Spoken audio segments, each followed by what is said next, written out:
ಬೆಂಗಳೂರಿನಲ್ಲಿ ಮಂಗಳಮುಖಿಯನ್ನ ಬರ್ಬರವಾಗಿ ಹತ್ಯೆ ಮಾಡಲಾಗಿದೆ.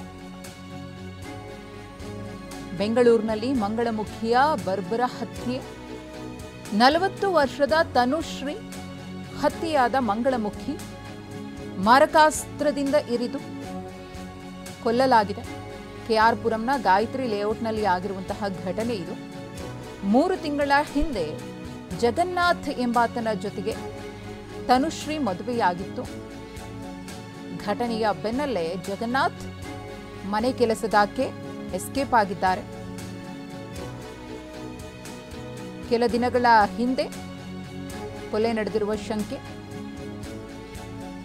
ಸ್ಥಳಕ್ಕೆ ಕೆಆರ್ ಪುರಂ ಪೊಲೀಸರು ಭೇಟಿ ಕೊಟ್ಟಿದ್ದಾರೆ, ಪರಿಶೀಲಿಸಿದ್ದಾರೆ.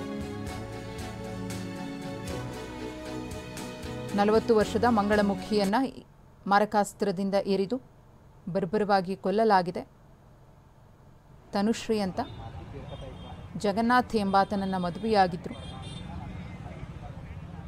ಆದರೆ ಈ ರೀತಿ ಕೊಲೆ ಮಾಡಿ ಎಸ್ಕೇಪ್ ಆಗಿದ್ದು ಯಾಕೆ? ಮನೆ ಕೆಲಸದ ಆಕೆಯ ಜೊತೆಗೆ ಆತ ಪರಾರಿಯಾಗಿರುವುದು. ಕೆಆರ್ ಪುರಂನ ಗಾಯತ್ರಿ ಲೇಔಟ್ನಲ್ಲಿ ನಡೆದಿರುವಂತಹ ಘಟನೆ. ಈಗಾಗಲೇ ಪೊಲೀಸರು ಕೂಡ ಸ್ಥಳಕ್ಕಾಗಮಿಸಿ ಸ್ಥಳ ಪರಿಶೀಲನೆಯನ್ನು ಮಾಡಿದ್ದಾರೆ. 3 ತಿಂಗಳ ಹಿಂದೆಯಷ್ಟೇ ಮದುವೆ ಆಗಿತ್ತಂತೆ. ಆದರೆ ಈ ಘಟನೆಗೆ ನಿಖರ ಕಾರಣ ಏನು ಅನ್ನೋದು ತಿಳಿದು ಬಂದಿಲ್ಲ.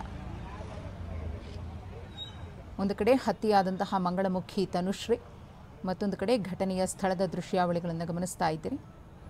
ಪೊಲೀಸರು ಪ್ರಕರಣಕ್ಕೆ ಸಂಬಂಧಪಟ್ಟಂತೆ ತನಿಖೆಯನ್ನು ಆರಂಭಿಸಿದ್ದಾರೆ.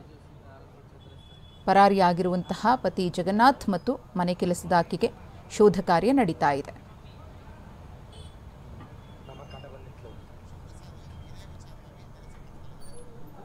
ಈ ಕುರಿತು ಮತ್ತಷ್ಟು ಮಾಹಿತಿಯನ್ನು ಕೊಡೋದಕ್ಕೆ ನಮ್ಮ ಪ್ರತಿನಿಧಿ ಶಿವಪ್ರಸಾದ್ ಇದೀಗ ನೇರ ಸಂಪರ್ಕದಲ್ಲಿದ್ದಾರೆ. ಶಿವಪ್ರಸಾದ್, ಯಾವ ಕಾರಣಕ್ಕೋಸ್ಕರ ಈ ರೀತಿಯಾಗಿ ಹತ್ಯೆ ಮಾಡಲಾಗಿದೆ? ಇನ್ನು ಜಗನ್ನಾಥನ ಹಿನ್ನೆಲೆ ಏನು? ಹೇಗೆ ಇವರಿಬ್ಬರ ಪರಿಚಯ ಆಯಿತು, ಮದುವೆ ಆದ್ರು ಅಂತ ಹೇಳಿದ ಶಿವಪ್ರಸಾದ್? ಮಧುಶ್ರೀ, ಕಳೆದ 1 ವರ್ಷದಿಂದ ಇವರಿಬ್ಬರು ಸಂಪರ್ಕದಲ್ಲಿದ್ದರು ಅಂತ ಹೇಳಿ ಮಾಹಿತಿ ಲಭ್ಯ ಆಗ್ತಿರ್ತಕ್ಕಂಥದ್ದು. ನನ್ನ ಎಡಭಾಗದಲ್ಲಿ ನೀವು ಈಗಾಗಲೇ ಗಮನಿಸಿದ್ರೆ ಬೆಂಗಳೂರಿನ ಕೆಆರ್ ಪುರಂನ ಗಾಯತ್ರಿ ಲೇಔಟ್ನಲ್ಲಿ ಇರ್ತಕ್ಕಂಥ ಈ ಒಂದು ಮನೆಯಲ್ಲಿ ಘಟನೆ ನಡೆದಿರ್ತಕ್ಕಂಥದ್ದು. ಕಳೆದ 3 ದಿನಗಳ ಹಿಂದೆ ಘಟನೆ ನಡೆದಿದೆ ಅಂತ ಹೇಳಿ ಮಾಹಿತಿ ಲಭ್ಯ ಆಗಿರ್ತದೆ. ಅವರಿಗೆ ದತ್ತುಪುತ್ರ ಒಬ್ಬ ಇದ್ದ, ಆತನಿಂದ ಮಾಹಿತಿ ಪೊಲೀಸರಿಗೆ ಲಭ್ಯ ಆಗಿರ್ತಕ್ಕಂಥದ್ದು ಅಂತೇಳಿ ಮಾಹಿತಿ ಲಭ್ಯ ಆಗಿರ್ತಕ್ಕಂಥದ್ದು. ಈಗಾಗಲೇ ಘಟನೆಗೆ ಸಂಬಂಧಪಟ್ಟಂತೆ ಆಕೆ ಬಾಡಿ ಡಿಕಂಪೋಸ್ ಆಗಿತ್ತು ಅಂತೇಳಿ ಮಾಹಿತಿ ಲಭ್ಯ ಆಗಿದೆ. 40 ವರ್ಷದ ತನುಶ್ರೀ ಎಂಬಾಕೆಯನ್ನು ಮಾರಕಾಸ್ತ್ರಗಳಿಂದ ಇರಿದು ಕೊಲೆಯನ್ನು ಮಾಡಿದ್ದಾರೆ ಅಂತೇಳಿ ಮಾಹಿತಿ ಲಭ್ಯ ಆಗಿರ್ತಕ್ಕಂಥದ್ದು. ಈಗಾಗಲೇ ಸೋಕೋ ಟೀಮ್ ಕೂಡ ಘಟನಾ ಸ್ಥಳದಲ್ಲಿ ಬಿಡುಬಿಟ್ಟಿದ್ದು ಪರಿಶೀಲನೆ ಕೂಡ ಮುಂದುವರಿಸಿರ್ತಕ್ಕಂಥದ್ದು. ಕಳೆದ ಕೆಲ ತಿಂಗಳ ಹಿಂದೆ ಆಕೆ ಜಗನ್ನಾಥ್ ಎಂಬಾಕರೊಂದಿಗೆ ವಿವಾಹವನ್ನು ಆಗಿದ್ದು ಅಂತೇಳಿ ಮಾಹಿತಿ ಲಭ್ಯ ಆಗಿರ್ತಕ್ಕಂಥದ್ದು.